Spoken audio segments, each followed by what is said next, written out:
world where nostalgia rages across the land, where everyone and their mother has a podcast, where there's still a movie trailer guy who says, in a world.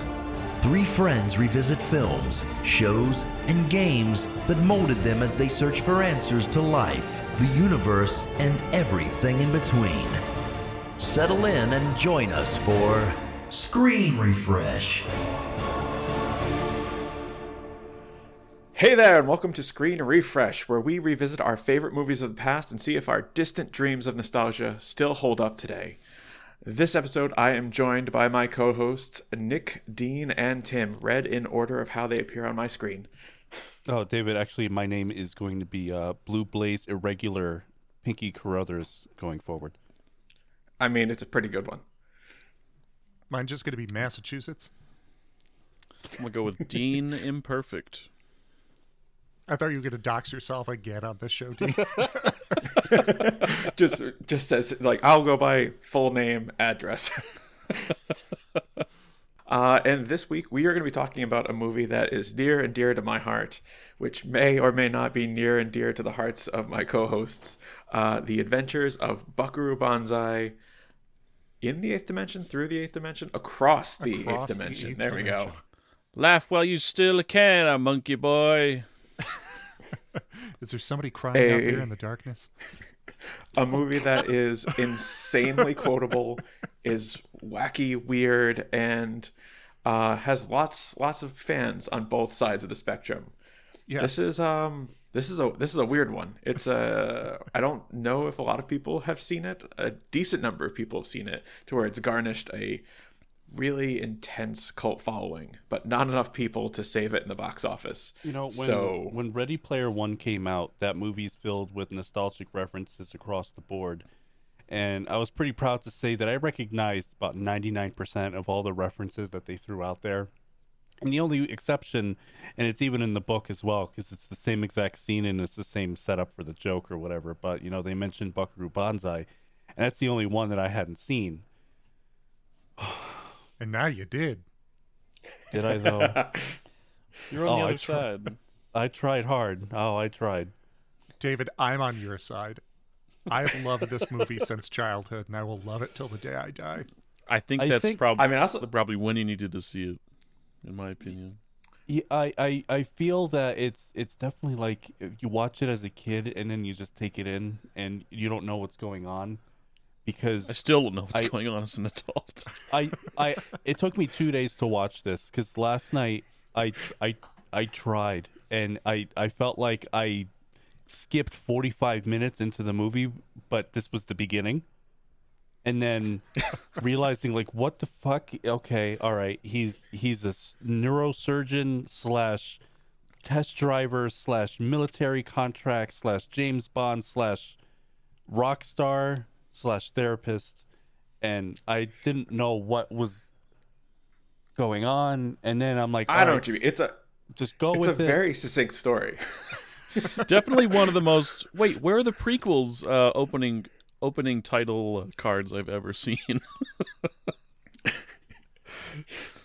I mean, if anything, one of my biggest takeaways from watching this movie, every time I watch this movie, is that the writer Earl MacRosh is basically took the Dark Souls style of writing a movie. Find your own war. Like, it's like, hey, here it is. Wait, what's this about? Hey, why is there a watermelon there? I'll tell you later. Yeah, never tells us. like this is to give people an idea. This is a movie that has in-jokes in it that was for the cast. It's like a Mystery Science joint. It probably was the watermelon joke because it was like. Oh, the watermelon joke is 100% just there for the cast. Oh, were you going to talk about that one, David? During that when we get? I was gonna talk about it. Yeah. Yeah, I wanted to give some backstory on some of like the production and like the watermelon has an origin and all of that. I mean, I kind of love that with this movie. Like, I always ended up enjoying the fact that it kind of throws you right in. You're already in the middle of a universe that is like clearly Buckaroo Banzai is this well-established guy with the Hong Kong Cavaliers and like all this backstory, and they have video games in their universe and comic books of him, but it's just kind of, you're just in a part of it. It's not, we don't get to see an origin. We don't explain certain things. It's just, We don't no, explain anything. we just see, like, here's one adventure that they go on, and now the movie ends, and we're just supposed to assume, like, yep, and he has more adventures. It is very much like it's like a serial. It's like a 2-hour or 90-minute this serial. is like a Flash really- Gordon. This is why It really you like it. did remind me of Star Wars a lot, but maybe for the first like 10 minutes. I mean, you have to crawl, and then the script on the way the lines were delivered. I just always remember that interview with Mark Hamill where he remembers like the casting like lines that George Lucas had given him or something, and it's just this really long tangent of like why they can't go to a certain place, and he's like name dropping stuff, and he's like, George, this isn't gonna work. You can't say this stuff because it sounds fine on paper, but when you say this stuff, it doesn't make sense. And that it made me laugh because there was like something was said in the very beginning. I'm like, this is definitely the same kind of thinking of writing when it came to it. But then the whole movie kept on doing it, and I understand its charm, and I could see where they're going with it. And one of the things I did read, because I halfway through I did Google like Buckaroo Bonzai Buckaroo bad. Bonzai, why? Yeah, and there's a long Reddit post that really explained it, and you guys pretty much nailed it. It's just either you grew up watching it and you love it, or you really hate it with an utter passion. And they kind of delved into like the reasoning why, but and just explaining a lot of it. I'm like, I can see the draw on why this can be a cult classic. I just haven't reached that point. I mean, I don't know if it's the same case for you, David, but it always reminded me of, what if we take one of the old pulp hero style adventures and then just modernize it into the 80s? Because it has a lot of the feel of like the John Carter of Mars and the like Flash Gordons and all of those kinds of things of like the far flung future, except it takes place during their present day, but still has that like satirical sensibility. Yeah, in an interview with Rauch, the writer, he talks a lot about how this movie that he wrote was 100% inspired by serials, where like, you know, as a kid and like back when there were still serials that played before movies, you'd go to the movie theater, there would be like a cartoon, a serial, and then the movie, and he'd say he'd go to the theater and he'd see the serial, and like he doesn't know what's going on. He's like, he hasn't been following the serial all this time, but like he has a general idea of the character, so he's like, yeah, I'll just enjoy this adventure and then whatever, move on. And that was part of his inspiration. The other part of it is that when Rauch was working on this, it was interesting because Rauch and Richter are really, really close friends, and he ended up being flown out to Hollywood by Richter because Richter loved his writing so much, and Richter actually like paid him just to work on this script during the time when he was writing. And this is not the first Buckaroo Banzai script that he wrote. In fact, when the screenplay was finally picked up, he had already written an additional 300-page book about Buckaroo Banzai that I can't remember what he called it, but it was just like a chronicle of Buckaroo Banzai, so that when he finally had this script picked up and he was like doing reworks and working on it, he had an entire like mythology of what this character was. So he would just like pull things from this backstory that he had and bring it in, and he never referenced it because like that wasn't his intention, which gave it this like, I mean, that's one of the things I like. This universe feels so lived in and so fleshed out, even though I don't know it. It's like watching like I was gonna say Star Wars, but it's so wonky with the episodes. It's like watching Return of the King but not seeing any of the other ones and being like, oh, this is cool. I mean, I don't know what's going on, but like I said at the top of the episode, it felt like I skipped 45 minutes of the movie when in reality, like, no, this is it. This is the beginning. And it's, yeah, when I first showed this movie to my partner, we sat down and I prefaced like, hey, we're gonna watch this movie. It's real weird. You might not like it, but I love it. You're gonna have a lot of questions about things, and I'm gonna tell you, it's not that I don't know the answer; it's that there is no answer. Gonna ask you a bunch of questions. I want to have them answered immediately. Who is Buckaroo and what does he do? there's just That's like a actually the scene one where we like have an answer to. yeah, He's a it's like this- neurosurgeon, rocket scientist, band leader slash. Well, it's I remember one of the first questions she had was like, there's a moment in the very beginning of the movie where they mentioned like, Buckaroo's parents died, and she's like, oh, well, what happened to his parents? And I don't know. It's like, what happened to his late wife? I don't know what to tell you. It's a shame, like, if he still has all of those pages written with all of the other like mythology and story and whatnot. Too bad we can't at least get like a novelization of that, or Did they take make a that and just comic? turn it into a which actually there may be a comic series. Like, admittedly, I haven't checked to see if there's a Buckaroo comic series. There's a couple of one-off issues, and I think there's a comic version of this movie that doesn't explain much more. Although in a couple of years, like 2022, he actually came out with a novelization published by Dark Horse Comics. Oh, wow. It's not a Okay. comic, but they published a book that's a sequel to this, which I have not read, but I think it explains some things. From the interview with Rauch talking about the book, it doesn't sound like it does. It sounds like it makes it worse, which I think I'm here for. Sounds I thought on brand. I think this movie I don't think I'd ever seen any clips of it. Maybe I feel like somebody showed me John Lithgow when you first see him, or you see him in that like, flashback and like freaking out. I feel like I saw that, but I don't know why. In any case, for some reason I thought this was like a romp across space. I think that's just because of the title. Maybe that's why I had that in my head.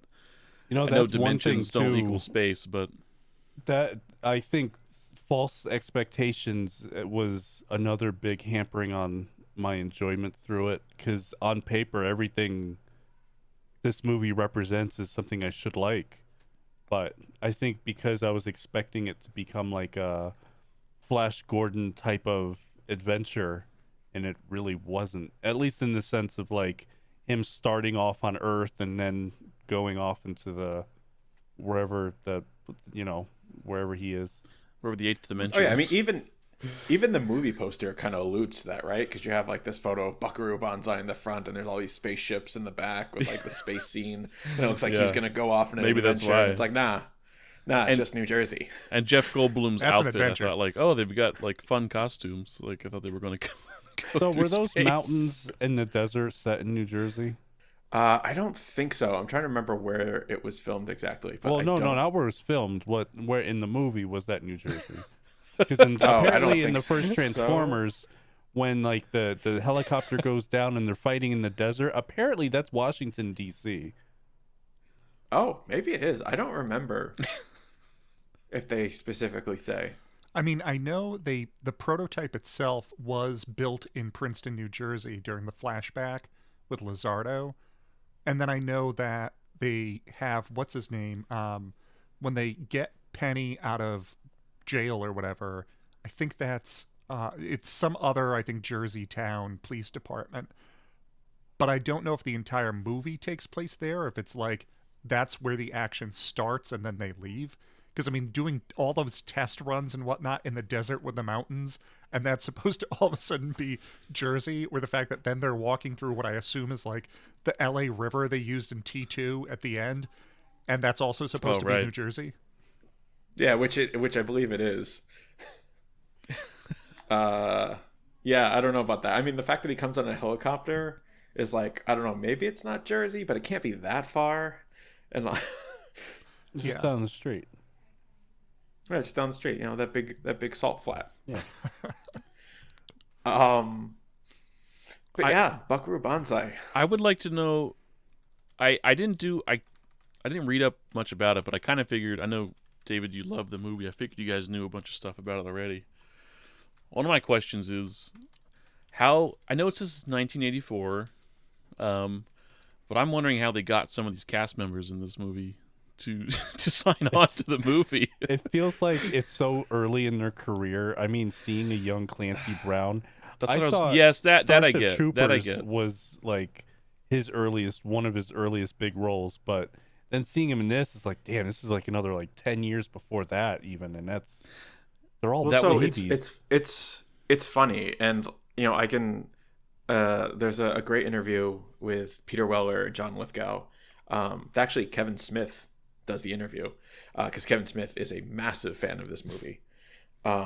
Makes sense. Where or at least John Lithgow says that when he got the script, he was going to pass on it, but when Richter and Rauch, W.D. Richter is the director and Earl Mac Rauch the writer, approached him, they spoke about it with so much enthusiasm that he was just like, "Oh, this script is wacky and I don't understand it, but this is just going to be fun."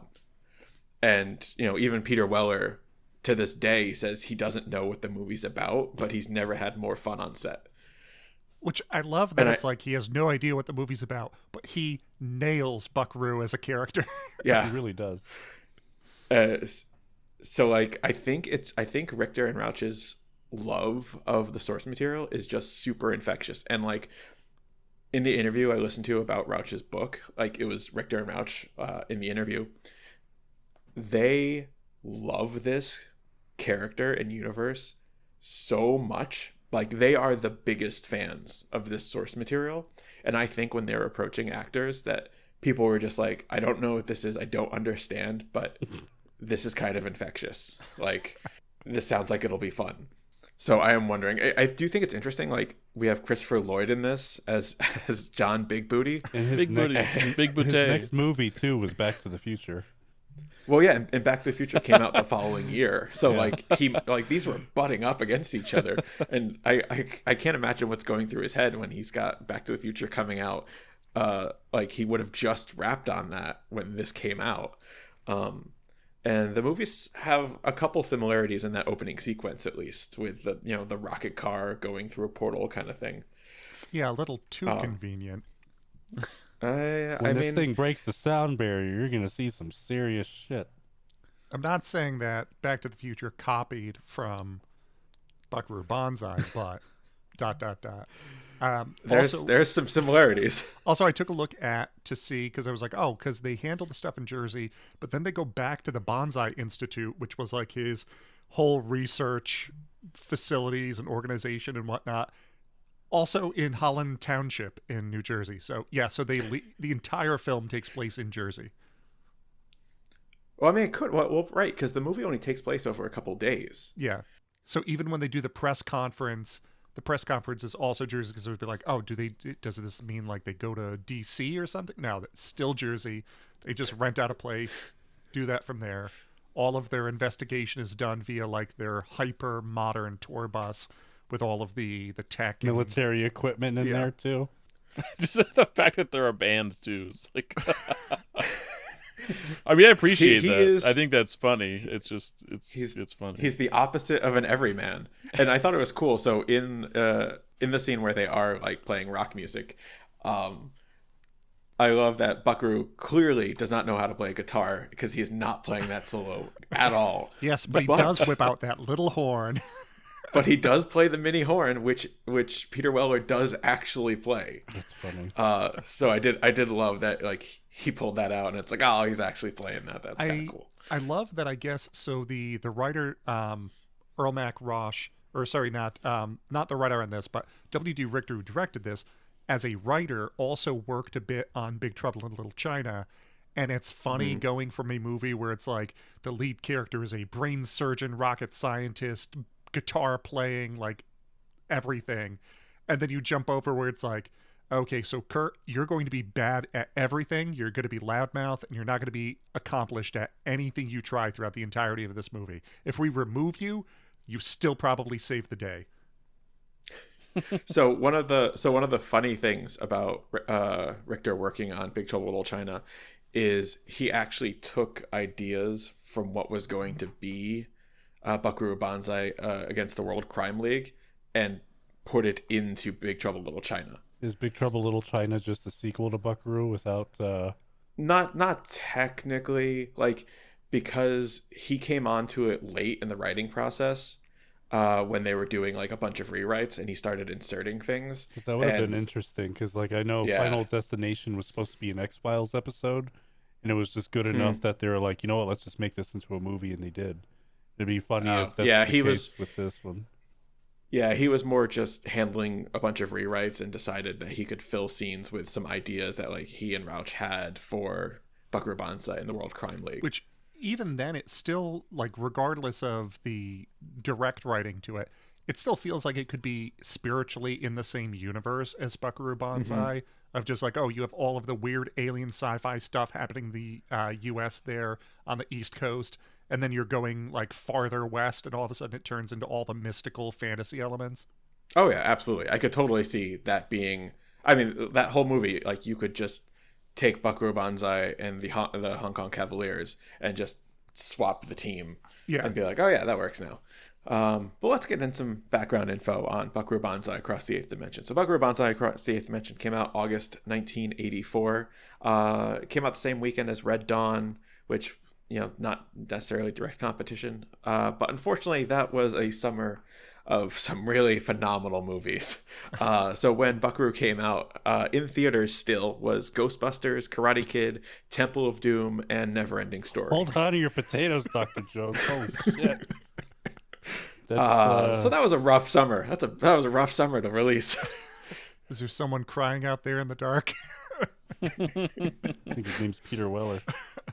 And Buckaroo Banzai was never. They never. Well, I'm sure the production company wanted it to be a big hit, but the cast and crew never meant for it to be a big hit. Yeah, it was just supposed to be a fun, campy sci-fi thing. They were really kind of more going for like an art film, that was going to be fun rather than a big hit. I still don't like the movie, but in all seriousness, I'll convince you by the end of this. Don't you worry. I'll still hate it. But I can see.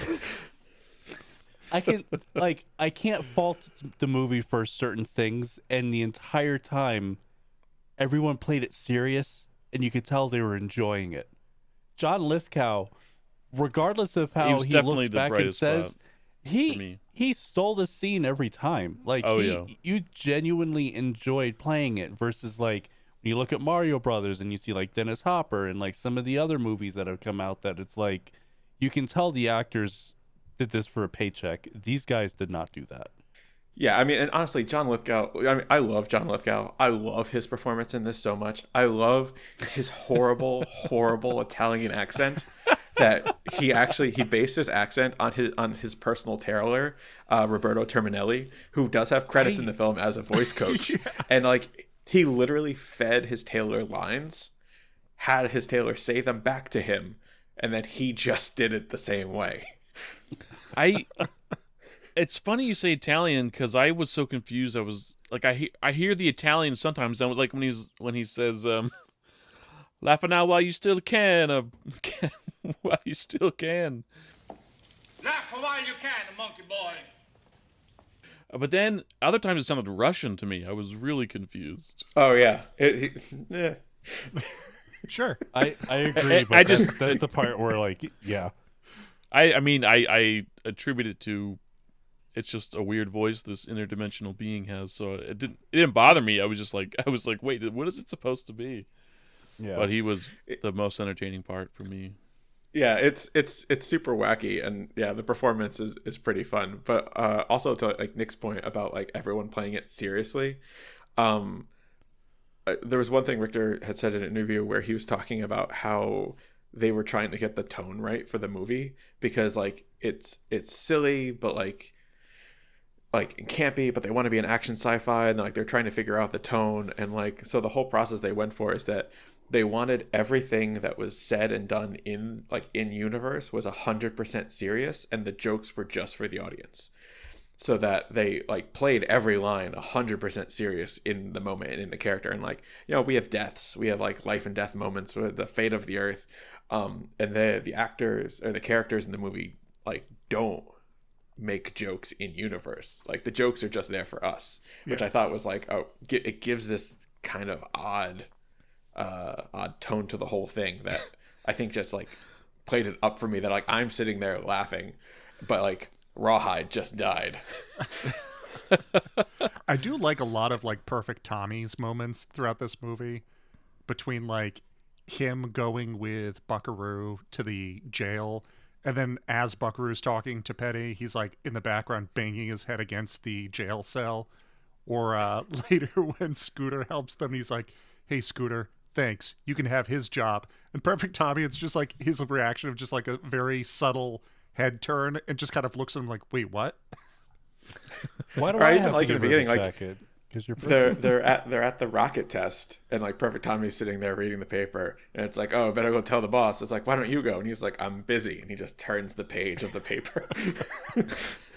Physically, he kept reminding me. I was like, "Is that Guy Pearce?" Like, they looked pretty similar to me.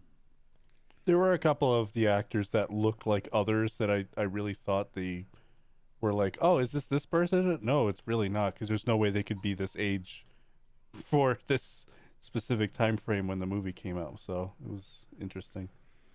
Yeah, and so speaking of actors, I might as well get through. Like we have a pretty, for the early '80s, a really great cast.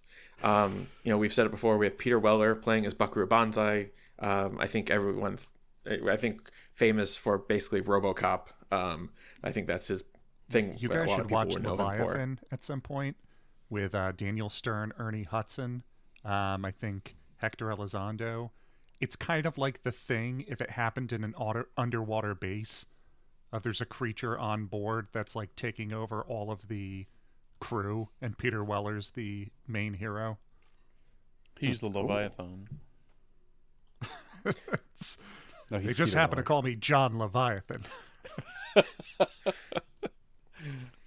We have John Lithgow, our antagonist, as Dr. Lizardo / can't think John of Warfin. Lord no, Warfin. Yeah. Lord John Lord Warfin. Warfin. Yeah, Oh, Lord Warfin. It's Warfin time. Lord Warfin. Lord John Warfin. Because he's an It is Italian John. scientist whose Hey. brain gets taken over by an alien from Planet 10. Yeah, it makes a lot of sense. We have Maybe Ellen that's why Barkin the as Penny accent was Pretty. bad. The alien doesn't have an Italian accent, so he's trying to mimic what he thinks an Italian accent is, which is why He's it's trying just to talk. all vaguely European. He's Yeah, trying to but talk the over the flashback- accent. In the flashback, before his brain gets taken over, he still sounds that way. So maybe he just like kind of heard him swearing when his head was in the 8th dimension, and that was all he had to go by. I don't know. We have Jeff Goldblum in this movie as New Jersey, in a cowboy outfit. He really some was like reason- Cowboy Curtis. he's like- He hung up the outfit, and then Lawrence Fishburne grabbed it to go into Pee Wee's Playhouse. So I know W.D. Richter previously had worked on Invasion of the Body Snatchers, the version with Donald Sutherland, which also had Jeff Goldblum. So when he ended up doing this, it was a, hey, I have a part, I want to kind of bring you onto this, and he kind of signed on, which is nice to see the kickoff to Jeff Goldblum's career that early on. Jeff's performance, I feel like, sticks out as the most straight and like natural.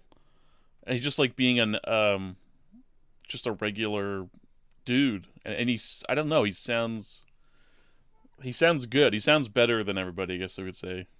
Well, I think it's some complicated lines too, and he just rattled them off like he was telling you a grocery list. I was impressed a lot of the time.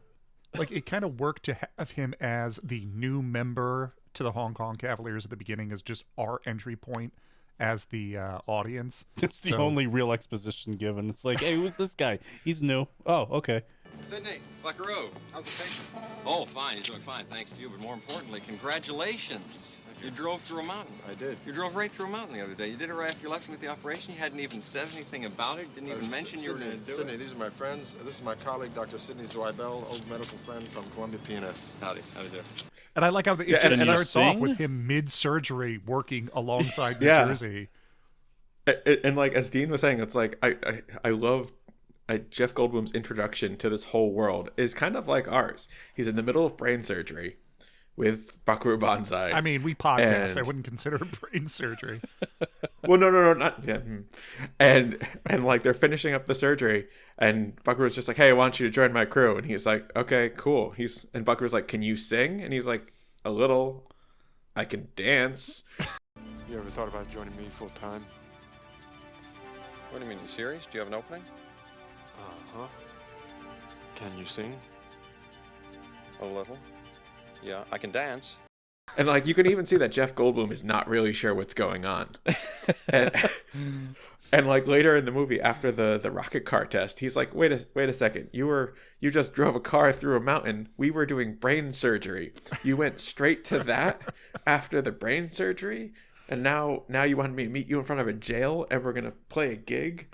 Like, aren't we? I got dressed. Are we gonna rehearse? And I was like, his befuddlement. I'm like, you are the audience. You get it. Well, I love how then he gets introduced to some of the other Cavaliers, and he gets all of the names wrong. He's like, "Oh, you're like Peiko," and he's like, "No."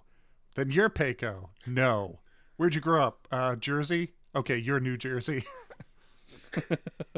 You shed your mortal name when you joined the Cavaliers. So his The cowboy Hong Kong outfit was Cavaliers. supposed to be for the rock show. Is that what his outfit was? Yeah, he Okay, thought he needed okay. to dress up for the rock show. And that's I just guess he his just normal never got a chance to clothes change. outside of surgery.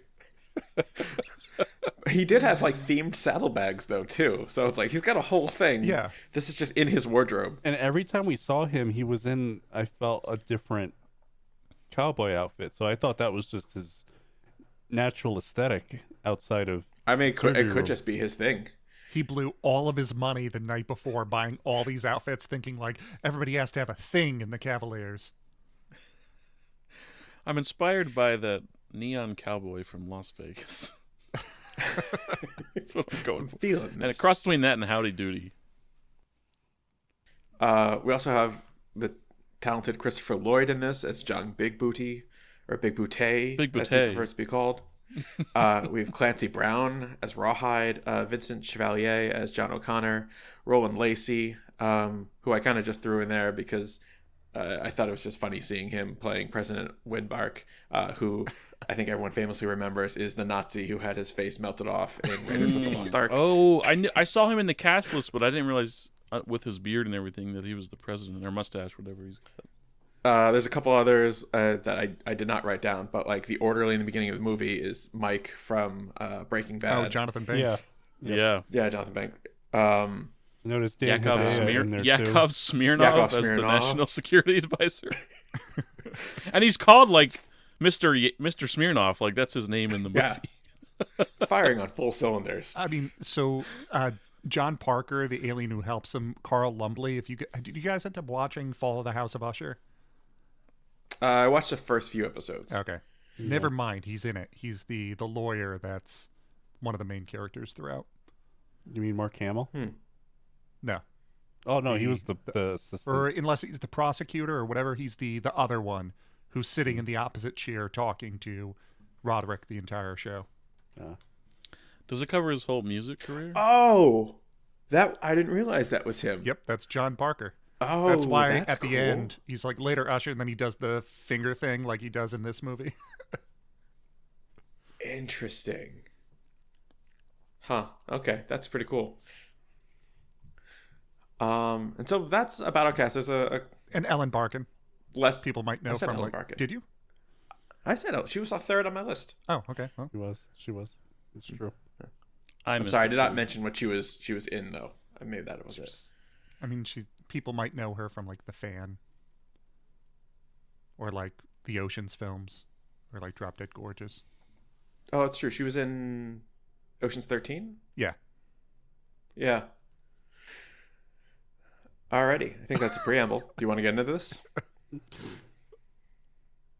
Okay, let's rock and roll. Alrighty.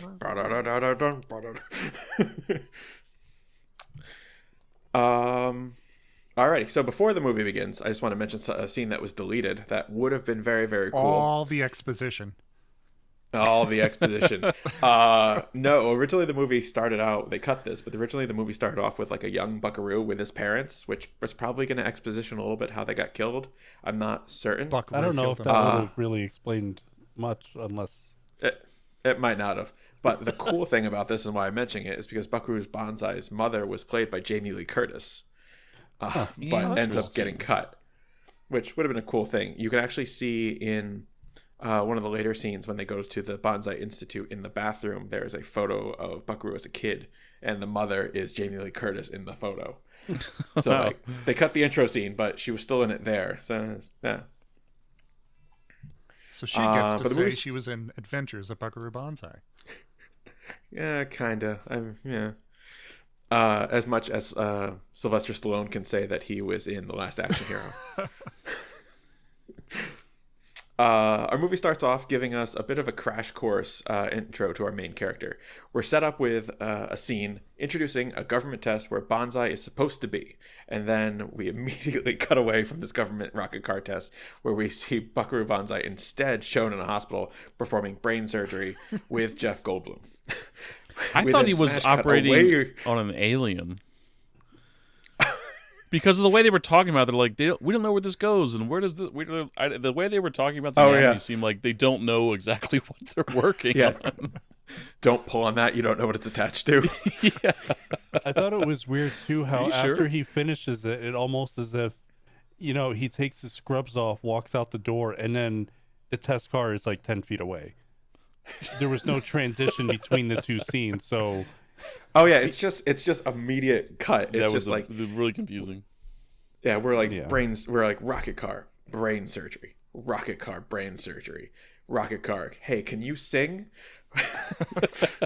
And I think that's just like here we have a smash cut intro where we're just like he does everything and he's gonna do more than this. Don't you worry.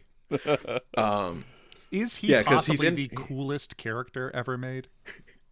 I mean, he does. I mean, not to belittle the writing at all, because I love it. But this really does feel like a 13-year-old coming up with the coolest character that they can think of, Yeah. and writing him into a story, And then nails it. being like, yeah, nails it. So yeah, he's in brain surgery with Jeff Goldblum, who is also a neurosurgeon, who while in surgery asks if he can sing, and we get that funny moment where Jeff Goldblum is really confused, and he's like, yeah, I sing a little, like I can dance, which I don't see how that helps him. That's in what we a need in music the Hong group. Kong Cavaliers. Backup dancers. a You're going to hype be one man. of the fly boys. We just need a guy to dance. You're gonna be Little John now. You be the Flavor Flav of our group here. So we're going through the brain surgery, and we kind of find out from Rawhide, who's at the surgery. Rawhide, again, played by Clancy Brown. thank you, Clancy Brown. Mr. that Krabs. he's performing brain surgery on an indigenous person from like Alaska. He calls him can't think Eskimo. of the word, an Eskimo, where he's basically putting a brain implant in him where he'll be able to give voice cues to his brain to do things, which doesn't sound like a great idea. I mean, you'd think Sleeper literally cell. the act of thinking is faster than speaking, but okay. Yeah, but I think it's because his brain doesn't work right, so they're like trying to come up with an alternative. I don't know. Yeah, I took it. I thought it was like an assistive kind of thing. Was that? Yeah, is like that right? he's paralyzed or something. Yeah, that's what I thought. I don't know. They don't explain it, but As I got halfway through writing all of my notes, with our typical formula of explaining the movie as it goes, I'm really interested in your take on how you're going to explain a lot I mean, of there these was points scene there's a breakdowns. lot of points where I was writing this and I finished a paragraph and I was like, What did I just the write? fuck does that mean? Like the number of times where I'm like, then the black electrodes did this to the red electrodes, and the red electrodes went and did this with that's the oscillating overthruster, and I'm like, what? Well, I love it. All right, so we finishes up the brain surgery, scrubs off, and we're immediately back at the rocket car, seeing Buckaroo Banzai get off a helicopter in New Jersey. In his The Salt his, like, Flats fire of New Jersey. Downtown Trenton. in his fireproof suit, where the government facility, everyone thinks that they're going to do a rocket car test because this car is going to go 500 miles an hour. But the government people are like, big whoop, who cares? A heat-seeking rocket will still nail that thing. But Buckaroo has a secret that he's not telling them, where he's actually going to be using his special device called an oscillating overthruster to break through into another dimension. So Buckaroo gets into his car and using his oscillating overthruster And his which, cool headband. his cool headband. Which, fun fact, the oscillating overthruster is a prop that has changed hands so many times. It has been used in every single Star Trek show, used in different ways, and it's been repainted. But it's been in Next Generation, it's been in Deep Space Nine, it's been in Voyager. It just kind of keeps going around. It's like in a prop room somewhere, and they're just like, hey, we need a thing, and they just grab it from a bucket and like, yeah, this is a thing. Absolutely. I feel they can't do that with movies nowadays, and just having like levels of quality when it comes to props. But it's just you have to email the asset over to somebody else, and then they just drop it into their project. Oh. Oh. Dean, your job's going to be on the next film you work on is to find the oscillating overthruster and use it in some way. Well, I've been on the Warner Brothers tour. They let you go through their prop house, and so I'll look next time I'm there to see if it's in their sci-fi section. So Buckaroo installs the oscillating overthruster and is able to pilot his rocket car through a mountain, to everyone's surprise, by opening a hole through the 8th dimension, which I will say is exactly how warp travel works in Warhammer 40,000. Just gonna say, same universe. Can you imagine? That's my Warhammer he fact goes for the through day. and he all of a sudden just sees like Tyranids, and then these other ones. He does see screaming skeletons, and a weird brain monster attaches to his car. Yeah. So, like... Yeah. Yeah. I want to see more of that 8th dimension. True, because I mean, they even kind of explain that it's used as like the Phantom Zone, essentially, for basically all the terrible The stuff. void. Very blue. I think it took me a couple watches to figure out that was what the 8th dimension was essentially the Phantom Zone in Superman. Yeah, which kind of like sets up a lot of interesting things that they wanted to get further into it, of what else originated from there and what else is now dropped into there, if all these other planets and things are using it as like this is the worst our civilization has, put it in the zone. Yeah, because the black Lectroids sent the red Lectroids there for trying to have an alien holocaust. But like, when Buckaroo was in there was clearly other things besides them. Yeah. Just off camera, if they had the rights, they would have showed, General Zod and his crew. Just like spitting. I want to see all that stuff happening, and then just like one normal guy in a suit somewhere in the distance, and he's just like, well, I was going to say... That's real curious. You see Bob Hoskins as Mario floating through at one point.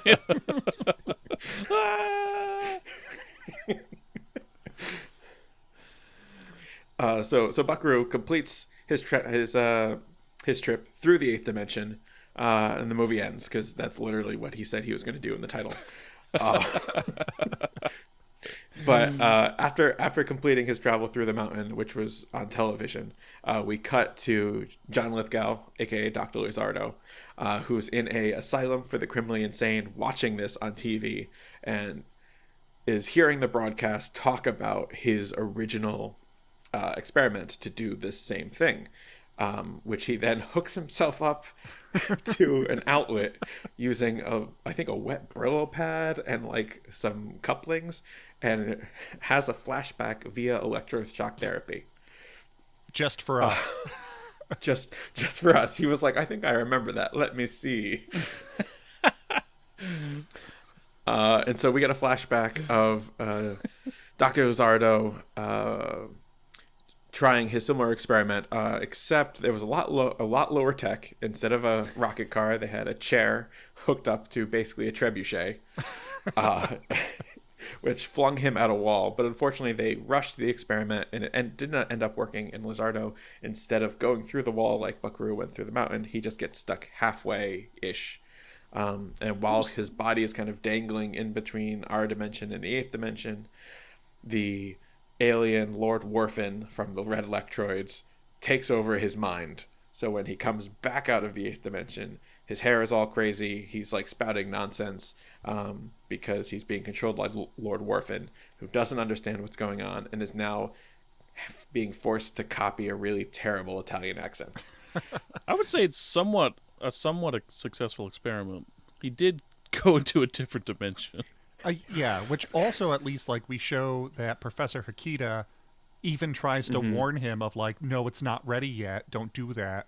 So it's like, okay, so Hakita like was trying to do this the right way. So Lizardo was kind of hoisted by his own hubris here. He was My too other busy on the question- other side, like taking a shot of vodka. My other question is, how big is that dimension, and are those dudes just there? Are they in the middle waiting. of a poker game, and they're like, "Holy shit, there's a dude there, like getting his mind quick." Now's our chance. Lucky for them, he went head first.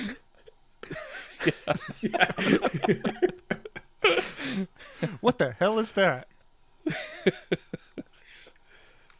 So Dr. Lizardo / Lord Warfin sees Bonzai's successful trip and suddenly realizes, oh my god, he did it. Somebody's figured it out. I need to leave the asylum, find my comrades, and we can get off this planet / save the rest of our comrades that are still stuck in the 8th dimension. Very loose security for a It's institute just for the criminally insane. It's just one orderly, and there's like graffiti everywhere. Yeah, and they're just like, free to kind of like it is. wander around a studio apartment loft. It is the 80s, though. That could be. I mean, Things and were he also had just like free reign to do whatever he wanted, because like he built another oscillating overthruster just out of scrap metal and tools. Like, I don't know many like prisons or like asylums like that would just be like, yeah, you need some tools and access to the electricity and whatever you need. Here at impressive Rikers, if you we think about empower it. you. He did it in an insane asylum with a box of scraps. It's like the essentially has access to like the workbench from No Man's Sky. He's like, yeah, just go, whatever you need, go build stuff, have fun. Here's a twig and a screwdriver. Make that oscillator. We next see Buckaroo and the Hong Kong Cavaliers, which is going to become a tongue twister for me at one point. I'm going to say it so much. At a nightclub. Now here we're seeing the next phase of Buckaroo Banzai. We have the brain surgeon, we have the rocket car driver, now we have the musician, because they're at a nightclub getting ready for a show where the owner of the place famously tells him, it's like, I don't care if you just went through a mountain. It's like, here, you're just another act. Which, I mean, yeah, he's got to be a little impressed by Buckaroo. Like, This little. is when I knew it's going to be one of those movies. Wait, those? Well, I mean, this is going to be a very unique experience.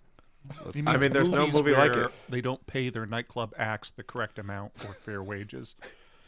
Oh, like Miami Connection. Yeah. Nick notoriously hates those types of films. He used to be a music promoter. Very true. I had my own Miami Connection back in my 20s, and I just can't relive that experience. So Buckaroo and the Hong Kong Cavaliers kind of jump ahead in time slightly because they were getting ready for the show, and then the nightclub is back. So like a little time jump, like 20 minutes. And we see them kind Like of brain storming surgery to the rocket car? stage. Yeah, storm the stage from like the back room, going through the crowd with like a few of the Hong Kong Cavaliers on the stage, like playing the hype music, and they're like getting all into it. And Peter Weller gets on Hype stage. horns. He's playing his solo on the guitar, and then he switches to the pocket trumpet, and then all of a sudden Buckaroo kills the whole song because he hears someone who's not having a good time. And I kind of What a love good guy. I love this shot that we get, because we get the shot from the perspective of the band, and it's just this wide angle shot where we just kind of have the crowd, and the crowd's like mulling around being like, oh, what's going on? And it's, I don't know why I like it so much. And then you do see Penny like kind of off on her own, like kind of crying at the table. Yeah. I thought it was just a really fun shot to like, we get to see how Buckaroo saw the whole situation going down. Which, like, is ridiculous, but then also it's kind of endears us to Buckaroo of like all of this show and everybody's going wild, and then it's like, no, I'm going to shut this down. There's one person who's having a bad day. How can I help you? I like how while performing with the speakers blaring and musicians going at full volume, he's able to hear someone crying. However, when it comes to a silent auditorium and asking, what is your name? He gets it wrong 3 times. Well, there's a reason for that though, which we'll go into later, but yeah, I do want to say though, with the cinematography, kind of an interesting thing. So originally for the cinematography, the cinematographer was originally for the film Jordan Cronenweth. I think I'm saying that right. who was also the cinematographer for Blade Runner. And he actually shot a significant part of the movie, but ended up getting fired by the producer, which the producer was David Begelman, who was horrible on this production. But he ends up firing him because Begelworth famously, like halfway through the filming of the movie, asks, I'm now spacing on the director's name, Richter. He's like, hey, what are we making? Like, is this like an Indiana Jones movie or like some weird art house thing? And Richter's like, well, this is just like for fun. So Begelman says to him, he's like, okay, then we don't need Jordan on this film. So he just fires him. It's like, we don't need a award-winning cinematographer on this film if we're just making something silly. So Dean Cundy, I'm sorry, you got to go home too. Yeah. So he fires Alejandro. Jordan Cronenworth, and he ends up hiring Michael Boddicker, not Michael Boddicker. So he hired the composer. No. Hey, you know how to work a camera? He hires Fred Konenkamp. Mixing up my notes. Because he basically says, we don't need like a super acclaimed director or cinematographer. We'll just bring this guy on, and it'll be just fine. Although the reason I did mention Michael Boddicker is because Michael Boddicker did do the score for this movie. Yeah. He also played synth on Michael Jackson's album Bad. Oh, he did a bang-up job. The synth music in this was great. Yeah, it's fun. I like it. Yeah. So we started off with a acclaimed cinematographer who probably set up some of those shots, and then we went to a less acclaimed cinematographer who I think did fine. I don't know. Yeah, I don't think there's any point in this film where I'm like, oh, this is shot terribly. Yeah. I was more confused on what was even captured on film, let alone how it was shot. You're sure you're pointing at the right direction, right? Is this where the plot's happening? It's like we actually see that in the director's cut. Like they actually splice the film way too much, and Buckaroo's not even the main character. There's like somebody else that's just not in the film. Jamie Lee Curtis.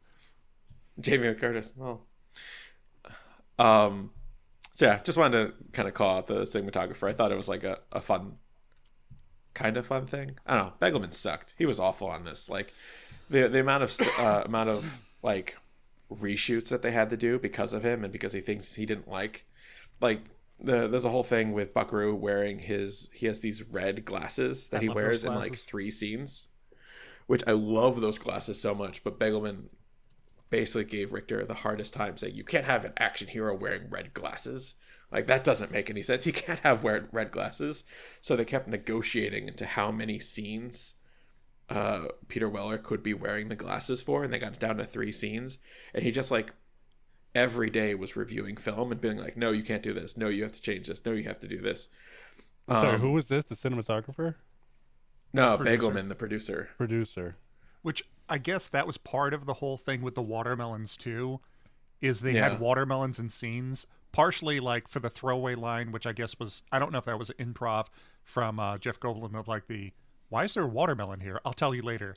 And they leave, but I guess it was to confirm if they're watching the dailies, because if the producer watches it and is like, why are there watermelons in here? They know, oh shit, they're actually watching this. But if they don't, they're like, okay, I think we're good. Yeah, because Begelman like started the film like criticizing everything that was coming in, and then at a point he just kind of stopped, and they weren't sure, so they're like, "Hey, let's write in a scene where there's a watermelon," and Jeff Goldblum asks about it because if Begelman's still watching these, he's gonna throw a fit, and he didn't. So then they just left it in. This is the scene for nobody. It's for us. Yeah, this one's for us, you guys. Oh, cool. So yeah, back to the nightclub. So the person we find out that is crying in the nightclub is Penny Pretty, who ends up being the love interest, sort of, kind of. Yeah, mainly, in the movie. And Penny has hit some bad luck. She goes through a whole thing about that she can't sell her luggage. She lost her room at the Y, and she's just really bad on her, down on her luck. And Penny comes to a nightclub to try and kill herself. She pulls a gun out of her purse, and through some just sheer dumb luck, a waiter bumps into her and makes her miss herself and shoots into the ceiling. When that happened, then... I thought it was a little weird because it looked like she was like hypnotized. Did anyone else feel that way? Like mind control? Didn't strike me. Well, I know she No? definitely was like 3/4 in on that bottle. I don't know. I mean, Maybe looking that's at like I didn't some feel that. sinister Versus- undertone to this. Is like she's listening to the Hong Kong Cavaliers, and she's like, I can't stop it. The Yeah, little 'cause horn she- keeps playing. it looked a lot more like mind control than just her being drunk. But maybe I don't know. I love the reveal that the entire band is strapped at all times. Yeah. It seems. Yeah, Just because the gun goes off, immediately. and then immediately music stops. Everyone has a gun. And it's not even just pistols either. Some of them had like some heavy artillery under Yeah. that. Oh, yeah. The drummer had That's like true. a assault rifle. You know. I know. I also just love the thought that Jeff Goldblum, who's not formally in the band yet, joins the band, and like day one they're just gonna hand him a gun, and he's like, I was gonna do a little dancing. Do the interns get guns? Get a Glock? No, they share one. Oh, okay. So the Hong Kong Cavaliers take Buckaroo to safety because they probably think it's assassination on his life, and the police come and grab Penny and rush her out. Back at the asylum, we revisit with our good friend Dr. Lizardo to see him escape. It's a pretty short scene, actually. It's basically Lizardo. He calls his friends at Yo-Yo Dine Propulsions because he has decided that now is our time for rebellion. We're going to escape this planet and go back to Planet 10. So in short order, he kills the orderly by snapping his neck and tells John Big Boutte that he is coming and he's going to get his own ride. I was like, also, he just like the Criminally Insane Institute has an arcade room with an Adventures of Buckaroo Banzai arcade machine that he destroys on the way out. I know, he's just that spiteful. He's just like, damn you, Buckaroo. I never put two and two together that was a Buckaroo Banzai arcade because I was more focused on him destroying it out of nowhere. I'm like, okay. I could Does he get have a why reason? that... What? Does he have a reason to dislike Buckaroo? Really? He's more of a means to an end. I guess he's probably mad on like a scientific rivalry where he's just like, my overthruster didn't work and his did. Well, also because Professor Hikita now works that's true. with Buckaroo. So it's like It's probably more against Takeda than Banzai. yeah, but unfortunately there isn't any Adventures of Professor Hikita through the 8th Dimension arcade game. Nor will there ever be. Go to our Not with an Kickstarter attitude for like that. So Bonzai and his crew meet up with Jeff Goldblum, who is mysteriously dressed as a cowboy despite being from New Jersey. And they're there to spring Penny from prison, who I don't think we find it out here, but I'm just going to say it. We find out is the identical twin of Buckaroo Banzai's late wife, whose name is Peggy, which is why Buckaroo was like really confused and kept saying like, wait, Peggy? And she's like, no, Penny. He's like, but Peggy though? Which they kind of get to that real quick of him just being like, where did you happen to grow up in like Cody, Wyoming? And she's like, no, I grew up in this, or was it like I lived in this town, but I was born in Cody. It's like, that makes sense then. Okay. That makes a lot more that's sense it. now in hindsight. That makes a lot more sense. My revelation to this was over a 24-hour period. So I saw all of that and the exposition wasn't explained for another 45 minutes. So in the movie, so that was an extra day for me. So that was, I get it now. That's okay. And what do I have? Yeah. And springs her from prison to You find out it's springs her identical from twin. prison so that they can go and get ready for a press conference, which weirdly they brought Penny to. I still don't get that and one. gave that her one. a front seat with them. Right, like on the table, like she's going to ask or answer questions. Yeah, that was And a one of my microphone. notes. Yeah. Why that was she up there? I do still love in the press conference the scene where you have like the government guy being like, "Oh, but you're not here for me to talk," and Tommy Perfect's just like, "No, they didn't." And he just takes his microphone, just unplugs it, and throws it on the ground. What I was like, appreciate the most is that Penny was able to keep up with the conversation, despite Yeah, how that she, she's like, not got really it. invited to it. But yeah, she got it, and it's like, oh, you're the audience perspective. Thank you. Well, I like how then she's like, "Oh, but I'm probably not making sense." He's like, "No, you're making perfect sense." You're the most sense that's been made thus far. So in the middle of the press conference, it gets interrupted because Buckaroo gets an urgent call from the president, which actually turns president out of what? to be good. Oh, Which actually turns out to be a call from the Black Lectroids, who currently have a spaceship in orbit around the planet. Oh boy, this plot's gonna get real confusing real soon. Buckaroo This was picks where up the Nick phone to take stopped the for the call. night. Yeah, right. A little bit more. A little bit. Buckaroo picks up the phone and they administer somehow a shock to him, which we don't know at first. Well, so they administer a shock to him, which delivers him the information on a formula on how to reopen the eighth dimension and gives him the ability to see through lectoid camouflage. Because up to this point, they're able to mesh into our society without being seen. Ah, so he doesn't need to wear the glasses. He does not. So after all this happens, Buckaroo yells, "Conference room!" And they run back to the conference room. And he looks out into the audience and he sees two of the press people are actually evil red electroids, where he yells out, "Evil! Evil from of the worst kind from the eighth dimension." Evil! Pure and simple from the eighth dimension! Which, oh, it's so good. Which I Love like it how so his much. guys are immediately just like, "Okay, Buckaroo," and they pull out their guns. Just like the most loyal henchman like ever.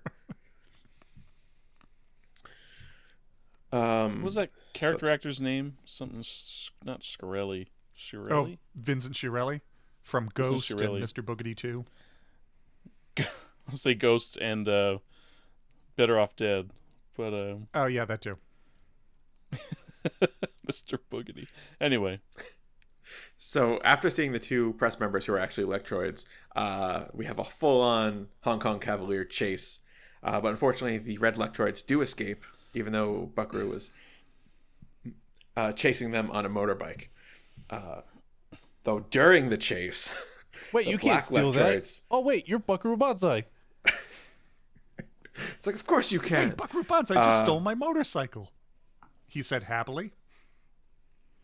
But while the chase is happening, the black electroids who are in space send down a thermal pod, which the red electroids who are in a van being chased by Buckaroo notice and start chasing after that instead. Whew. Okay, we So- follow. Yeah. So the thermal pod lands. It's found by a couple of Hicks. They don't really matter very much. And then the red electroids show up pretending that it is a robot-operated ship from Yoyodyne Propulsions. The ship opens up. One of the black electroids appears, trips, falls, and dies. The most anticlimactic. I like how when they call back to the mothership, it's just like, what's John, whatever his name is, he fell down, hit his head, and he died. It's like, It's- like, oh, yeah. They got necks made that of shot balsa made wood. me. That shot made me laugh Remember- because they just, for the actor's safety, he just had to lay down kind of slow and hit his head, and then die. Well, also in the later scene, he's still like his chest is moving, and it's like, okay, I guess it's a slow death. Number one cause of death for electroids. Well, we We don't found out know it's how just their a A anatomy slightly works. jostled True. brain. For all we know, the your brain activity still goes, but we can't see that. Maybe in this case, their activity is their lungs or something. Continue, be. David. Thank you. Luckily, though, there were two black electroids in the ship, and the second one gets out secretly holding a pink pastry box and escapes Weren't there without being Weren't there noticed. 3? Yeah. There's 3? Yeah, their third Yeah, one because there's the one that stays behind and like is talking to the mothership. Yeah, they're still stuck on the ship. Oh, that's right. And I don't know what happened, but they're like not able to do anything, and they're still like hooked up to something in there. And that's when the mothership for like John Endall was like, set it to self-destruct, detonate yourself. That's right. Good thing Milli Vanilli got out. For the greater good. Yeah. Lenny Kravitz. So the Black Lectroid that escaped is heading for the Bonzai Institute to deliver a message from the Black Lectroids that are in space. Meanwhile, the Hong Kong Cavaliers have returned to the Bonzai Institute and are doing some serious Batman-style research into UFO sightings and arrivals and anything that they can kind of dig up on what's going on with the Lectroids. And this is where we get the kind of like funky real-world explanation as to how this could have happened. Because there's a sudden influx of what was it like? Social Security numbers. Social Security numbers, yeah. In Grover's Mill, New Jersey, like hundreds and hundreds of them, and they're all named John like something, which is where we get like John Big Boutte, John Smallberries, John. There's a couple of the notable ones. But all these Johns, and this is where Jeff Goldblum has the realization that like, oh, what happened in Grover's Mill on this date? And we get the explanation that there was a severe lightning storm which opened a portal to the 8th dimension, which allowed some of the evil red Lectroids escape, which was covered by Orson Welles on the news, said it was a hoax. Oh no, it isn't. And it's our explanation for where all the red Lectroids came from. Yeah, that tracks. Yeah, I was like, notes, anybody? Nope. I just loved the dramatic close shot that we got of Jeff Goldblum when he has the realization. It's like panning over the computer at his face. He's like, wait a minute. It felt very like Independence Day when he had the moment with the computer virus. I liked him in this scene. Jeffy Goldblum's. I like how all of his guys, it's not just like, oh, Buckaroo's so amazing. It's like, no, all of his guys did pretty good work. Like all of them are good in their own rights. Yeah, they're all not there for looks. They are absolutely there because they earned it. But they could also be there for looks. Which ones are from Hong Kong? Dr. Hikita, I think. And Perfect Tommy. And Perfect Tommy. It's like, why? Because he's perfect. So the Black Lectroid and the Red Lectroids show up at the Bonzai Institute. The Red Lectroids get there first and hop the wall using, apparently they have super strength. We see a little bit of that with Dr. Lizardo when he kills the orderly, but apparently they have like super strength. 7-foot vertical leap. Yeah, just no running start. We find out like the starting line for the 93 Bulls are all Red Lectroids. So the Red Lectroids are there because they are looking to steal the oscillating overthruster, and the Black Lectroid is there because he has the message for Buckaroo, and they are both on the property. The Black Lectroid reveals that we have this this great scene where they play the hologram message, and they all put on packing bubble glasses. And this is the point where I realized how this can be a cult classic, and just go with it. Because it's so absurd. I was really confused by those things. This prop was such a wink at the audience. It was just like, hey, this is real dumb, isn't it? But we're going to play it dead serious, like this is what you have to do. And I think the most aggravating... Go ahead. I think the most aggravating thing about them is that the eyes are like so far apart, seemingly on those things. They're so like they could made. like nobody could look straight through them. Yeah, the fact that just Penny comes in and she's just like blinking trying to see, and then they just have another set of glasses ready for her. She puts it on and she doesn't question a thing. I mean, Nick, it's just a piece of plexiglass and some packing material. They're real easy to make. So they watch somebody else use those later on. They come back later on, right? Yeah. But don't the aliens use them or no? I don't think so. They end up doing a briefing for the president while he's still in like traction. Oh, the president. That's right. He has. That's right. Yeah. So we find out in the message that the Black Lectroids are there because I don't know how they got the notice. It was like, did they? Oh no, they were tipped off right when Buckaroo passed through the 8th dimension that something was going on, and so they're there to make sure that Lord Wharfin or Dr. Lizardo does not get off the planet because he is apparently comparable to Earth's Hitler. I got that feeling during his later speech when he was trying to. Oh yeah, yeah, I definitely get that. Rabble. I mean, yeah, I mean, John Lithgow said he watched like old. Did he say old videos or can't remember? He said he like called back to like Mussolini for like that speech specifically and like how to do like the body language for it. So it's like, yeah, definitely getting there. And so the Black Electroids basically say to Buckaroo, like, you have to stop John Wharfin, otherwise we're gonna blow up the Earth. Well, they said they were gonna classic. attack Russia. Oh, because yeah, he said they were going to fire right. a blast on Russia, and the Russia was going to be like, clearly has to be the U.S. attack. I mean, I feel like if you have a weapon that you can just shoot on a planetary scale, like, yeah, do you really have to incite war? You could just shoot it a few times. I mean, also realistically, it's like if you know generally like that all the other the red lectoids are like in New Jersey, you could just wipe New Jersey off the map from space. New York would agree with you. And nothing of value was lost. So long to the bridge and tunnel crowd. So we get a brief semi-romantic scene between Buckaroo and Penny where we learn a little bit about her past and a glimpse of what happened to Peggy, Buckaroo's now dead wife. And they share a little tender moment just in time for the Red Electroids to attack in their whole like siege with their weird spider things that they shoot out of their mouth. That we'll never hear from again. That will never happen ever again. But unfortunately, in the siege, they do shoot and take down Rawhide.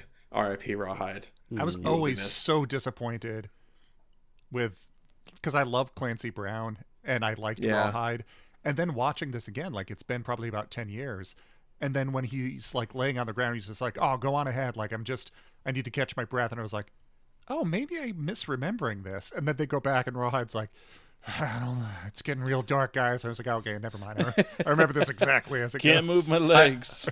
I did kind of love the scene, though, because he's like, oh, I just need to catch my breath. They're like, all right, cool, we'll be back. And then they come back, and Buckaroo's just like, hey, Rawhide, what you still doing on that floor? And he's like, well, you see, the problem, Buckaroo, is I can't feel my legs. I did love all their interactions. I can't feel my legs. I feel like I got a real feel for the Hong Kong Cavaliers and like how they interact in like these little bursts. Oh yeah, because even there's so many scenes where it's like not even like Buckaroo in the room. It might just be like Rawhide and Perfect Tommy, and they'll make jokes to each other, but not like for the audience of big comedy moments. It's just like no, it's just kind of like normal light joking between friends. Yeah. I think we do need like a Perfect Tommy spinoff or like a prequel where it's just Rawhide on an adventure. Yeah. AKA Mr. Krabs, if anyone did not know that connection. Or Lex Luthor from the Justice League cartoons. I've done Mr. Krabs' voice once or twice during this episode. Oh, did you? Yeah. Yeah. I totally missed it. It's because I can't feel my legs. What can't this guy do? Bob Hoskins? Clancy Brown? I can't do Mr. Krabs, that's for sure. Can you do the laugh? It's almost like... There we go. He can do everything, ladies and gentlemen. He's now hiring for birthdays and bar mitzvahs. You're going to say it's like SpongeBob, but with a gruffness to it. Or on SpongeBob, Popeye. Oh, that's true. Yeah. Just a little like crunchiness. So yeah, the Red Electroids attacked. They kill Rawhide and Dr. Hikita and kidnap Penny Pretty. No.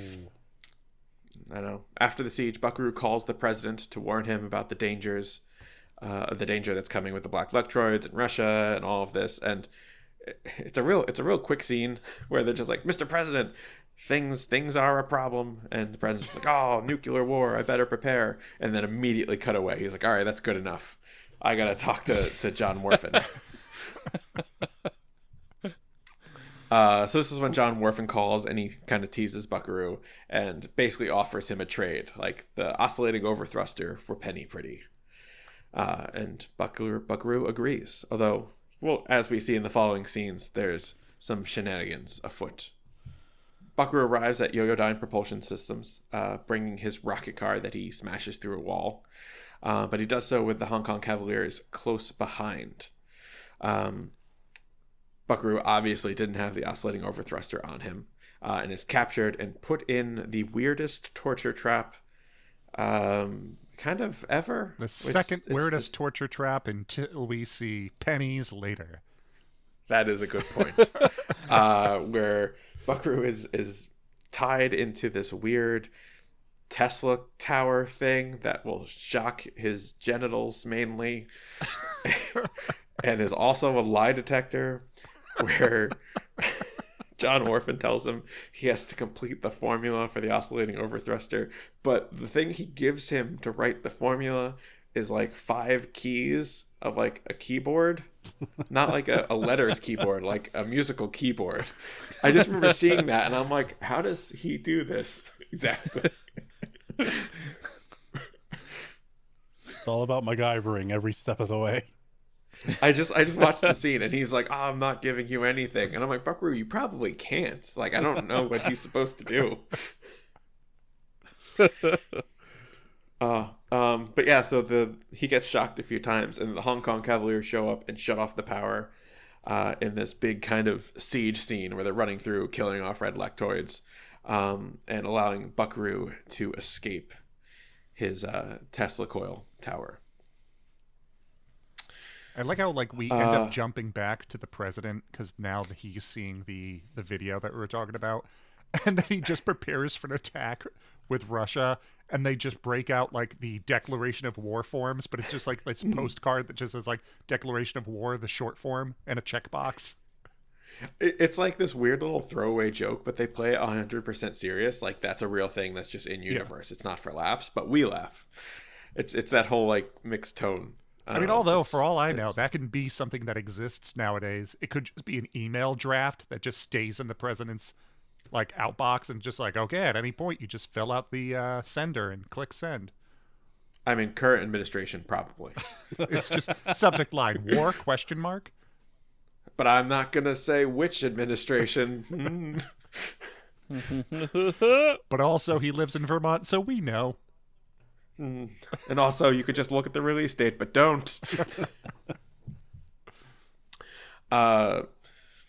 So the team goes through the Yoyodyne factory, taking out a bunch of red lectoids. They free Penny from the first weirdest trap in this movie, which is the is it basically just like a Hot Wheels set with a slug that has venom spikes? I mean, if anyone else has a better description. I don't know the requirement of them having to like strip her down and then just like electrical tape part of her body for just this one instance, and then the Hot Wheels track of slug wheel track. I feel like they were playing it out with like to make it like a body horror thing. Yeah. With like the duct tape and her being like kind of stripped but not really. I don't know, it's real weird. I remember it's creepy, certainly. It would have been cooler. It's just kind of strange. There was a loop in the track. Yeah. And it has one of those it has one of those boosters on it too. It's like, oh, you have to get to it before it hits the boosters. Once the slug gets to 88 miles no, never mind. I already made that joke. So with a bunch of the red lectoids taken out, Dr. Lizardo and as many of the red lectoids that could make it to their spaceship head to the spaceship to try and escape into the 8th dimension using Dr. Lizardo's overthruster, which, as everyone already knows, does not work. And when John Big Booty points this out, he gets shot. Well, I like how also Big Booty was going to like abandon it because he didn't trust Lizardo, and he's like, "Big Booty, you coward! You're the weakest individual I ever knew." And then Big Booty in the background just flips him off. Which I guess supposedly was improv, and John Lithgow like almost broke character for it when he just sees Christopher Lloyd in makeup just flipping him off. Well, so there's you just remind me of another scene. So like when Peter Weller was in that torture scene with John Lithgow, like they were doing the interrogation, but apparently like on set, like because of the way the cameras were set up, Christopher Lloyd was like, because he was in the scene as well, but was apparently positioned like directly behind Peter Weller, but he wasn't in camera. So he was just standing there, just eating Doritos. And Peter Weller was like, it took us like 50 takes because Christopher Lloyd wouldn't stop eating Doritos. And I just have John Lithgow in my face with this terrible accent. And right behind me is Christopher Lloyd just chowing down on Doritos like hard. That, I mean, honestly, with the way the rest of this movie is, that could have been in the scene of just him there and him just still standing behind him, just eating a bag of Doritos. And you'd be like, yeah, I mean, it probably would. I mean, it would have made sense. I mean, like in the beginning of the movie, John Lithgow is just like pounding Twinkies. Yeah. Because apparently, I guess there was this whole thing where in the asylum, he basically just lived off of Twinkies and electricity. Like that was just what he did. As one does. Yeah, you know.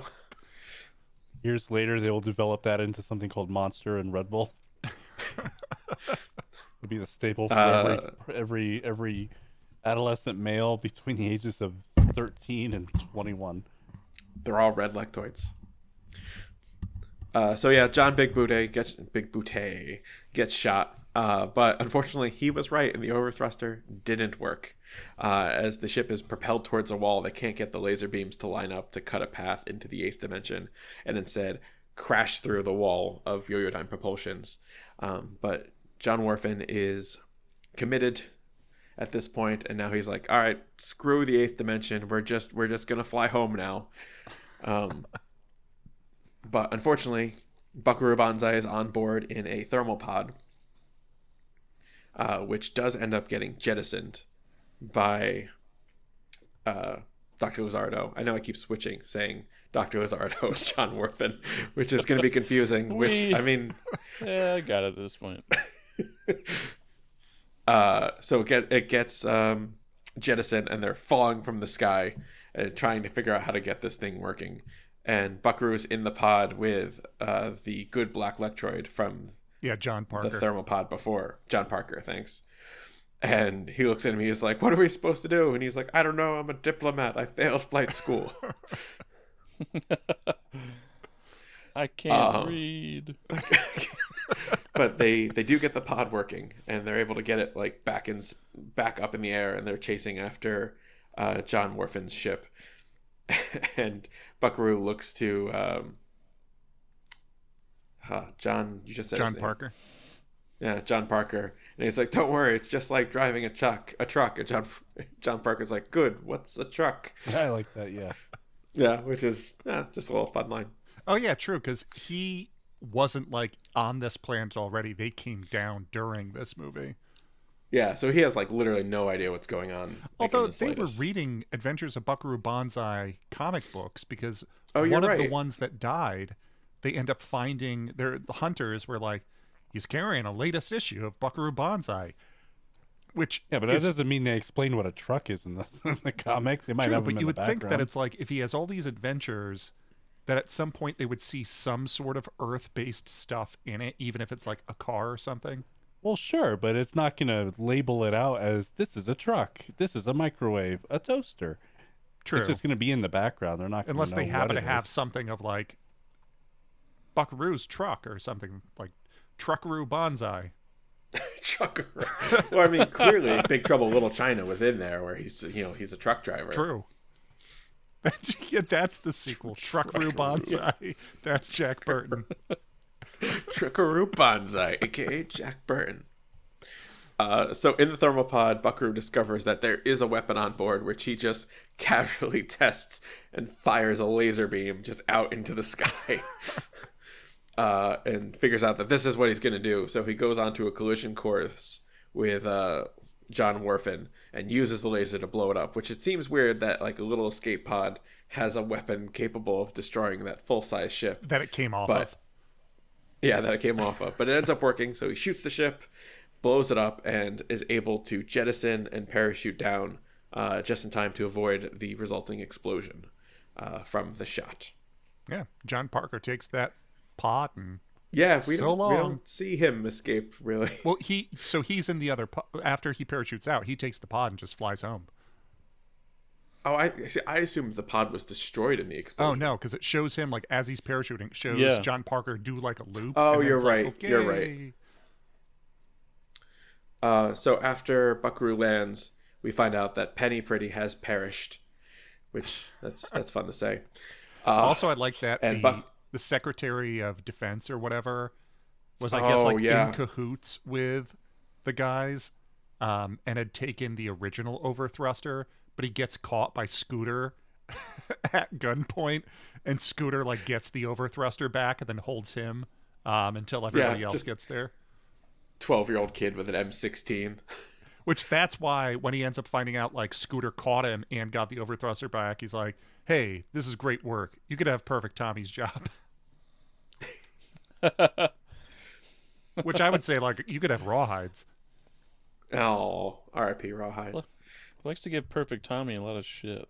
Too soon. Well, because he's perfect. True. He can take it because he's perfect. He can take it. He's perfect. It's like, give her your jacket. Why? Because you're perfect. I hope he got his jacket back. I know. It was a nice jacket. It was to perfect. be fair. It was like a suit. It was part of his suit. Perfect Tommy. Like, his wardrobe was on point this whole film. Also, like, doesn't he have 3 wardrobe changes perfect. during the outro credits? I know he has at least 2. Yeah. I didn't get that part. I think the whole costume design through the whole movie was actually really good, though. Yeah, I agree. I mean, they're because hella as stylish. ridiculous as it was, like it fit. I that was not one of the issues that I had with it. I thought it was really well done. The fits fit. Mm-hmm. It's true. So Penny Pretty is dead, unfortunately. Jeff Goldblum said he did all he could. But when Buckaroo goes in there to see her and give her a kiss, he shocks her with the static that's still in his body, and it resurrects her. She's back. Straight to the heart. Just straight to the heart. How much oxygen? How long was she without oxygen though? Like, was she gonna be normal? Oh, it's alien. It's alien. Her body's alive. Because we also get that cut to the black lecturer who's like, yeah, so what? Penny stands up. She's like Jack Nicholson in One Flew Over the Cuckoo's Nest after his lobotomy, just shuffling around. So once Penny Pretty is back to life, we get our final scene where the full team, even the dead ones, take a triumphant choreographed walk out of the movie in triumph. Best movie end credits I've ever seen. So good. Definitely the coolest group shots you'll see in a movie. Yeah. It's like for a choreographed walk, it's like really awesome. Which, if I recall, I think it was, I want to say, was it Uptown Girl? It was something that they didn't have the correct music, so they were just blaring something that matched the same beats per minute, and they were just like in a truck blasting it as they're walking. Well, they did Uptown Girl Uptown because Girl. Michael Boddicker hadn't finished the outro song yet. Which is kind of a funny problem to have. They're just like, we're not really sure how this is going to work, but we know the BPM, so like just find something. Late into the edit, they're like, are you sure we can't just get the rights to... No, we can't get the rights to Uptown Girl. It's like, we've already spent way too much on this movie. It's like we spent I think what was it? I think it was $16 million on this movie. It made $600,000. Oh no! Like, so it made in the 80 80s, mil. it's even Spent worse. that much money on it? No, yeah. So it was. I think it was 17 or 18 mil, but it brought in 6.2 Holy million shit. total, which still is considered a box office flop. Opening weekend was $620,000. Oh, that's what I'm thinking of. This is the opening weekend. Yeah, I feel like opening weekend probably wouldn't have covered Yeah, Uptown Girl. damn. Is that $6 million lifetime or just during that initial run? During the initial run. The I only can't reason believe it I cost that hate much money. doing all the box office numbers because it's sometimes that's hard to figure out. Like, is it during an initial run? Is it over the course of the year that it was out, kind of thing? Well, the other thing is it's really unfair because they did not have wide theater pickup. It was only in 236 theaters. Yeah, Like, and then after like the first week or two, it dropped down to like 80, and then it was meandering through there, and then all of a sudden it started to pick up a little come like November, when all of a sudden they started doing like 185, 194 again. But for the most part, it was like mild it was opening distributed and small. It was distributed by 20th Century Fox, and they did not believe in this movie in the slightest. They also didn't know how to. They also didn't know how to market it, where they were actually like going out to like subcontractors and be like, "How do we talk about this movie? Like, we don't know what it is." Talk about this? Carefully. I mean, I can't imagine trying to cut a trailer for this because I feel I would be lying to whoever I showed it to. Like, it was really the marketing was awful for it. They didn't know how to market it. They didn't know how to talk about it. There's this funny thing with 20th Century Fox for a long time. They had their marketing department had purchased and produced all of this promotional like swag, like hats and shirts and posters and stuff that they were supposed to send out, and they just never did. So a secretary at 20th Century Fox took it upon themselves to like send this stuff out because they were getting letters from fans being like, "Hey, is there any merch?" And they would just be like, "Sure, let me send this out." And so like they started sending out merch every time they got a letter that was supposed to be the promotional materials, to the point where they actually borrowed promo budget for another movie. I can't remember what it was. It was a pretty big movie though. Can't remember, but they ended up borrowing promo budget from other films so that they could keep sending stuff out to fans when they asked for it, because they just never marketed it.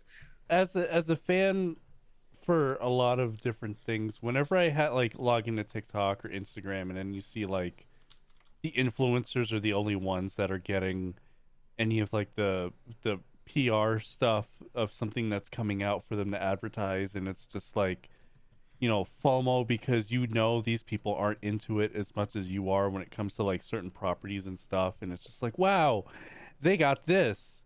Like, I remember seeing one like during Christmas time, and an influencer got this massive Nintendo advent calendar where, you know, if we go to Target and we get an advent calendar and we spend like $50-$100 on it, it's going to be filled with junk. This thing had like Nintendo Switch controllers, full retail games in it. Like, this thing was worth a lot of money. And this person that was the influencer was not a gamer. This person was not in any of that streaming, like Twitch kind of circles or realms. It's just they sent it to her because she's an influencer and that's it. I'm like, what the hell, man?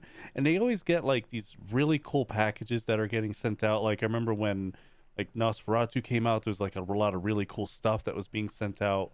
And it's just like, man, like, I wish some of those production stuff was also available to the public, because I mean, if you're going to send it to influencers for free, or even just like journalist posts at that, you know, before influencers were a thing, but at least if you're going to send it like journalists and all that kind of stuff, like, you should be able to allow regular folk to buy it. Because I mean, hell, some of that stuff I would definitely buy. Thank you. I will say, one additional thing is that the Buckaroo Banzai did actually have a video game. It was a DOS game. Oh, okay. It was a DOS game called The Adventures of Buckaroo Banzai. And it is available to play as an emulator, as a ROM, if anyone's interested. I am interested. Emurom. It is for DOS. I think it was also on Atari, but yeah. Who made Remember Atari? Adventure International? Not really. Me either. Never played it. I was gonna say that was before all of us. I'm pretty sure. I mean, we had an Atari growing up, but it definitely wasn't like we were alive for Atari. It was like, no, we got an Atari well after the fact. Huh. Just because I didn't grow up with Atari doesn't mean I can't buy a shirt that has the Atari logo and try to look cool. Oh, I mean, they made games though that were fine. Atari Pitfall to this day is still One of the No, I mean, Best like, more Indiana modern. Jones game ever made. Well, I mean, they did what they could at the time. E.T. Yeah. That famously good game.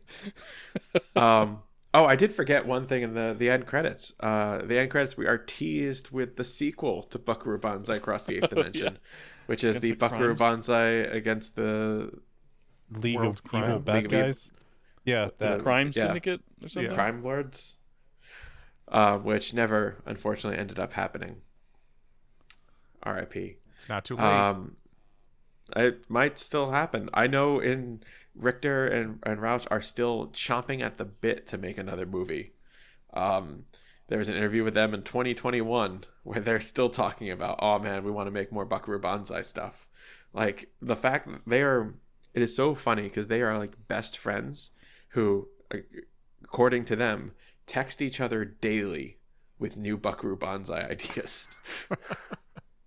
Where they just like sent jokes or like pictures of things, and they're like, we've probably written like 4 movies between us at this point based on all of our daily interactions. That would be wild, though, like, to just do it as, treat it like the serials or something and give them a mini series of, do like 5 episodes, and this way, if you want, cast different people as the Hong Kong Cavaliers and Buckaroo every episode, so it's just like all different actors. Maybe you have, like, I don't know, randos episode to episode, but this way it's just like this big fun cultural thing. Yeah. Well, so there was supposed to be a Buckaroo Banzai show. It was scheduled for 2017, and it was being directed by Kevin Smith. Should be an anime. Amazon had picked it up, and we're going to do it. But unfortunately, Richter and Rauch sued Amazon, claiming that they had distribution rights for it. And it just became kind of a whole legal battle mess where they couldn't really quite figure out who had the rights for what. And it ended up just getting so confusing that Kevin Smith said, you know what, fuck it, I don't want to get stuck in a legal battle forever. And that's kind of where it's stuck at the moment, with That's Amazon having partial rights and Richter and Rauch having partial rights. How do you have partial rights to a property? Well, because you can buy and sell like TV show rights versus movie rights versus distribution rights versus like rights to the characters and their likenesses. And so like, because Fox lost money on it, they started selling off parts of the license to different parties. Ah, the old Marvel model. Yeah. So it's kind of stuck at the moment, but we'll see. I mean, and Rauch is still writing stuff, so maybe we'll see. He had that book come out a few years ago. Maybe they'll do comics. Maybe he'll make something that's like Naru Nanzai, and it's the not adventures going through the 7th dimension. Truckaroo Banzai. So this movie for me, I saw it not when I was a child. I saw this when I was a teenager, because it came out before I was born, and I was introduced to this because it was my father's favorite movie. Is it still his favorite movie? I think it still is. I haven't talked to him about it in a while, but if I feel like I mentioned it, he would like go all in, because my dad has the same love of the most weird stuff. Like, I think his favorite movies are like Buckaroo Banzai, Hogfather, and Wait, I'm not Hogfather, sure the third one. British version of the Terry Pratchett Yep. book Hog. Your dad has good taste. He likes the weird and out there stuff, and I guess I kind of got that from him, because Buckaroo Banzai is absolutely one of my favorite movies. If people have noticed from my picks, I like weird shit. Like, It is very reminiscent of Flash Gordon. It's not the same story whatsoever, but the skeleton is kind of almost like they could be siblings. yeah. So on rewatch, I adore this movie. Yeah, for me it holds up completely. I know Nick and Dean had not seen it, and there are a lot of people who think that this is a train wreck, and I'm not going to disagree with them. It's just a matter of, do you like watching the train wreck? And like, there's a lot of problems, a lot of inconsistencies, but like, it's fun. I shared that Reddit post that was labeled I tried to watch Buckaroo Banzai, and oh my god, it's terrible. And it's from Forget You Knew My Name from 4 years ago, and it has a lot of good discussion in there. And one of the things a lot of people said in that thread was you kind of need to see it twice. And a lot of people had said that, you know, it wasn't like they watched it Saturday afternoon and then watched it again Saturday night, but they would have seen it, you know, like in childhood, teenage years, early adulthood, whatever, and then flash forward years later and then watched it again. And the second viewing, their opinion on it softened, or they still hate it. But a lot of people did agree that a second viewing is usually helpful, especially with how chaotic the whole story is. My biggest gripe with it was it just jumps it was back and forth so much. Yeah, that was my only gripe with it. Was just it was so all over the place, and I kind of understood that it's just shut up and watch it and just let it tell its story and hope things got explained. But so many things took so long to explain where that's where it was really tough to. I mean, I finished it. I absolutely did, but it was a difficult one to do. But who knows? It's an incredibly fast, slow movie. Mm-hmm. And while we were recording this, I bought the 2-issue mini-series from 1984 of Buckaroo Banzai. I don't believe I you. now own the I might have to look that up. complete series of Buckaroo Banzai. Post the screenshot. Screenshot or it didn't happen. I'm more curious if Tim will read it. Yeah, I'll read it, and then I'll store it. I was say, is it on Comixology? I actually don't know.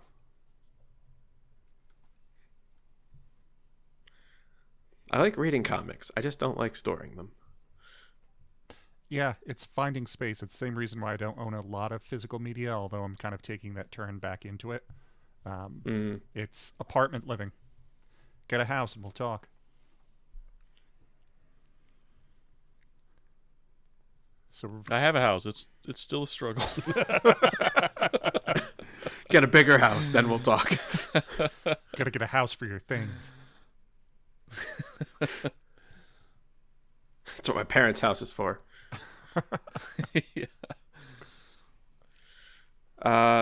Deans, what are your thoughts? I have no thoughts. I pretty much echo what Nick had brought up, where I want to say this is a time and a place kind of movie, and it grabs you or it doesn't. I did find myself towards the latter half of the movie, like wanting to check my phone and like starting to drift off. Not a tiredness, but just like my attention was not being held. But I get I can see where the charm is and why people would have fallen in love with it, and maybe another viewing I would steal me to it a little more. But Exactly. yeah, it just didn't grab me. Like, I know I have my own movies where, like, you know, you guys or just other people, like, it doesn't land with them. So it's just a really strongly personal taste, I think, on this one. David, I'll It's agree. weird I'm loving 'cause it for its imperfections. I didn't like it, but it's weird with me because I am on the fence, and it's more of like a 55% didn't like it, so to speak, and 45% did, because I see where the charm is. It just doesn't land with me, and I feel like if I was to watch it more times, it may land, but I'm not ready to do that. Oh, I totally get It does that. hit you with a ton of information, like, all the time. Yeah. Yeah, I mean, and I feel like it's a movie that has moments that are really, really strong, but like because of the method of storytelling, like the whole ride is like kind of awkward. It's a good way to put it. I loved it then. I love it Because now. I mean, like even through this episode, like we've been like dropping quotes from it and like the silly things that happen in it that are fun, but like, I mean, I almost wonder if this came out now, this would like destroy TikTok with the number of clips and stuff that would come out. It like, still the can. laugh while you can Monkey Boy would be like the most, like the audio of that would be on everything. Laugh at it while you can, a monkey boy. The fact, like the when he mentioned like the evil line, that got me, and then like conference room now, like that completely took me out of the movie in a funny sort of way. I mean, we completely glossed over the best. Hey, quote hey, in the hey, movie. hey. Don't be mean. You don't have to be We mean. all use it. We all have to go somewhere, and then we're there. No matter where, no matter where, No matter where you go, are. no matter where you are, where you go, there you are. And that was actually the closing line of my best man speech to my brother. There you go. So that about does it for us this week. Thank you so much for coming along and watching Buckaroo Banzai through the 8th dimension. Whether you loved it or hated it, I think there's something there for at least everyone to puzzle about, I guess. I think that's a good way to say it. If you like what you heard, please drop a review and rating or subscribe to us on Spotify, YouTube, or wherever you get your podcasts. You can also follow us on social media. We're on Instagram at Screen Refresh or on YouTube at the Screen Refresh Network. You can even send us an email, give us a recommendation, ask about what we're doing, or just chat at screenrefresh@gmail.com. So for Tim, Dean, and Nick, I am David. Please, everyone, take care of yourselves, and we'll see you next time.